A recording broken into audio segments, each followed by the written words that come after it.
মানব জাতির জন্য প্রকৃতির মধুরতম দান তার সন্তান। শিশুর মন কেড়ে নেয়া হাসি, আধো আধো আবোল তাবোল বকুনি তার সবচেয়ে বড় ঐশ্বর্য। অন্যান্য প্রাণীর তুলনায় মানব শিশু তুলনামূলকভাবে অসহায় অবস্থায় জন্মগ্রহণ করে। জন্মের পর পরিবার পরিজন, বিশেষ করে মায়ের যত্নে এই শিশুটি ধীরে ধীরে বেড়ে ওঠে স্রষ্টার শ্রেষ্ঠ সৃষ্টিরূপে। আর এর পিছনে মায়ের বুকের দুধের গুরুত্ব অপরিসীম। এটা এমনই এক সুষম খাদ্য যা প্রথম 6 মাস খাওয়ালে শিশুটির মধু, চিনির পানি, চালের গুঁড়োর সুজি, এমনকি সাধারণ পানি পর্যন্ত খাওয়ানোর প্রয়োজন পড়ে না। মাতৃস্তনে প্রথম যে দুধ আসে তার নাম শাল দুধ। এটি ঘন, আঠালো, হলুদ বর্ণের। এটি বাচ্চার প্রথম খাবার এবং প্রথম টিকা। এতে আছে গ্রোথ ফ্যাক্টর, যা শরীরকে সুগঠিত করে। এমন কিছু উপাদান আছে যা শরীরে রোগ প্রতিরোধ ক্ষমতা বাড়ায়। ফলে ডায়রিয়া, নিউমোনিয়া, মেনিনজাইটিস, কান পাকা যে কোনো ধরনের ইনফেকশন শিশুদের কম হয়, আর হলেও খুব তাড়াতাড়ি তা ভালো হয়ে যায়।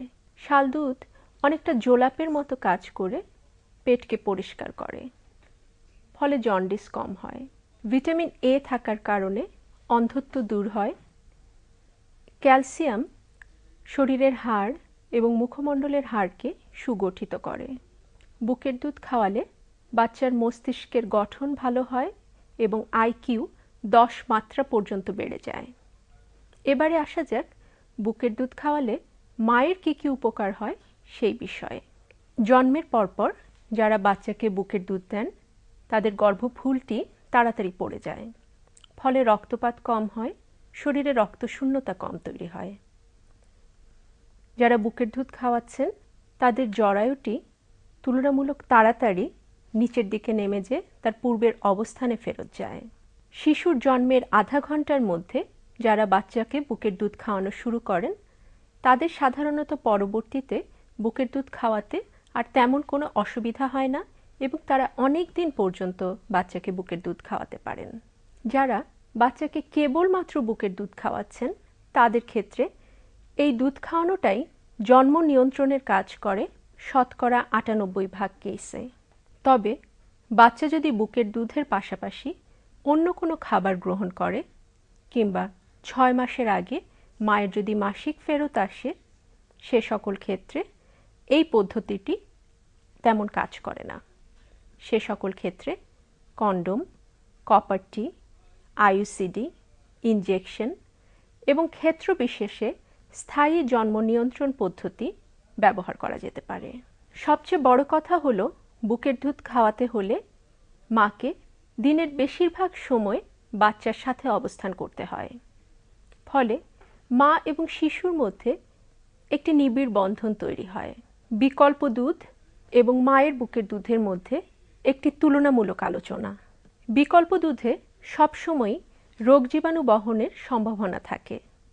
কিছু কিছু ক্ষেত্রে বোতল বা নিপেল পুরোপুরি জীবাণুমুক্ত করা সম্ভব হয় না। বিকল্প দুধে অতিরিক্ত তাপমাত্রায় কিছু উপাদানের সংযোজন এবং কিছু উপাদানের বিয়োজনের মাধ্যমে দুধ তৈরি করা হয়। তখন কিছু রাসায়নিক পদার্থ ওই দুধে থেকে যেতে পারে। এতে অর্থ ব্যয় হয়, সময়ের অপচয় হয়।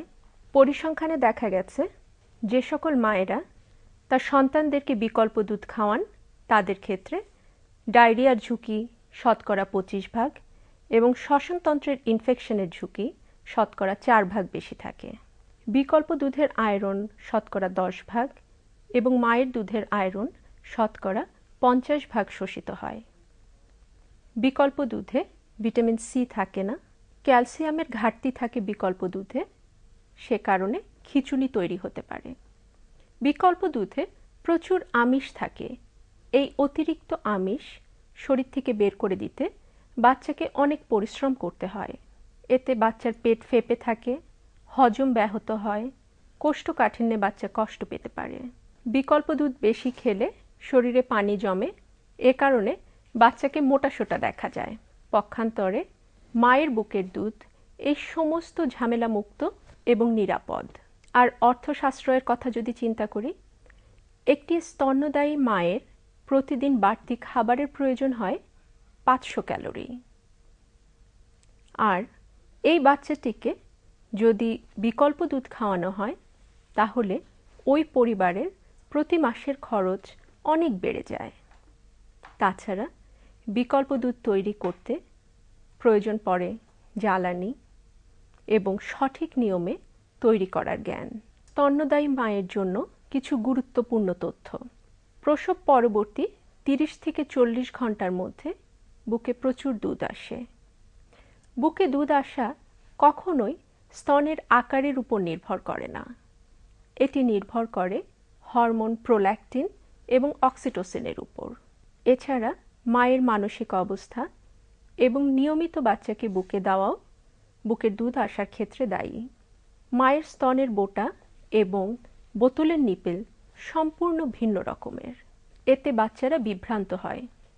বোতলের নিপেল যখন মুখে দেওয়া হয় তখন টপ টপ করে দুধ পড়ে, বাচ্চাকে বেশি কষ্ট করতে হয় না।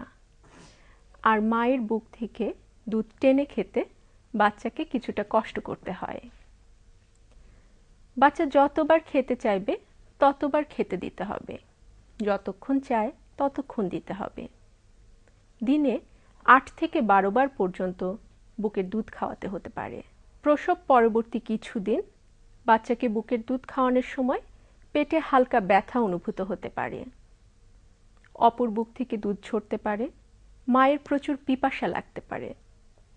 যারা নতুন মা হয়েছেন তাদেরকে বলছি, বাচ্চাকে বুকের দুধ খাওয়ানোর আগে নিজে কিছুটা পানি বা শরবত খেয়ে নেবেন। মায়ের বুকে শিশুর সঠিক সংস্থাপন অত্যন্ত জরুরি। মা শিশুকে কোলে নিয়ে নিশ্চিন্ত হয়ে আরাম করে বসবেন। হেলান দিয়ে পিঠের পিছনে একটি বালিশ নেবেন যেন কোমর বাঁকা না হয়।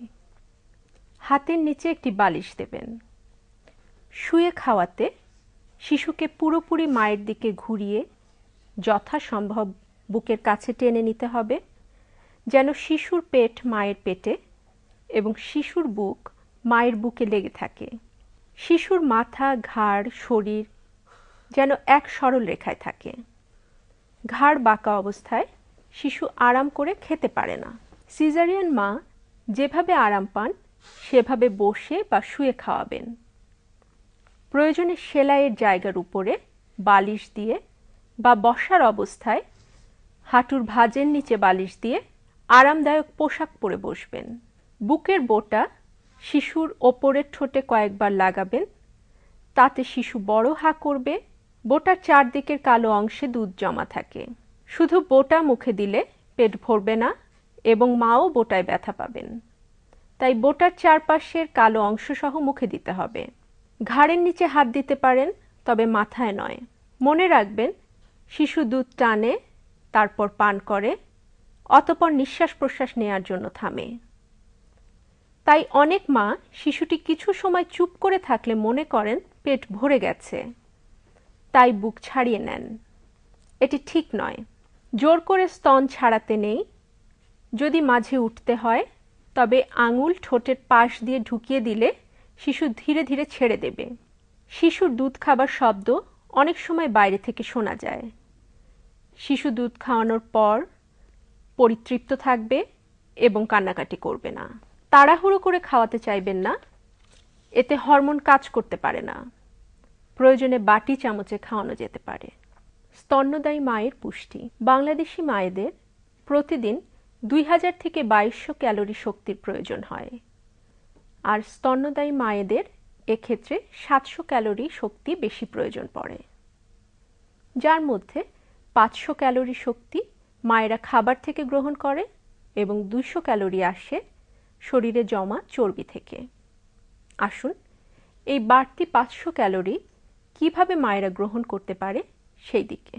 এক মুঠো চালের ভাত 240 ক্যালোরি, আধা মুঠো ডাল 120 ক্যালোরি, এক মুঠো সবজি, 1 চামচ তেল 50 ক্যালোরি, হলুদ ফলমূল 90 ক্যালোরি, মোট 500 ক্যালোরি। হলুদ ফলমূলের মধ্যে পাকা আম, মিষ্টি কুমড়া, গাজর ইত্যাদি উল্লেখযোগ্য। ভিটামিন এ আয়রন ব্যবহারে সহায়তা করে। ভিটামিন সি আয়রন শোষণ করতে সাহায্য করে। সম্ভব হলে মাছ, মাংস, ডিম, দুধ খেতে হবে। মায়ের অপুষ্টির কারণে বুকের দুধ তৈরি কমে যেতে পারে। একটি স্তন্যদায়ী মা প্রতিদিন প্রায় 900 থেকে 1000 সিসি দুধ তৈরি করে, কিন্তু একটি অপুষ্ট মা 500 সিসির বেশি দুধ তৈরি করতে পারে না। তখন তার শিশুটি অপুষ্টিতে ভোগে।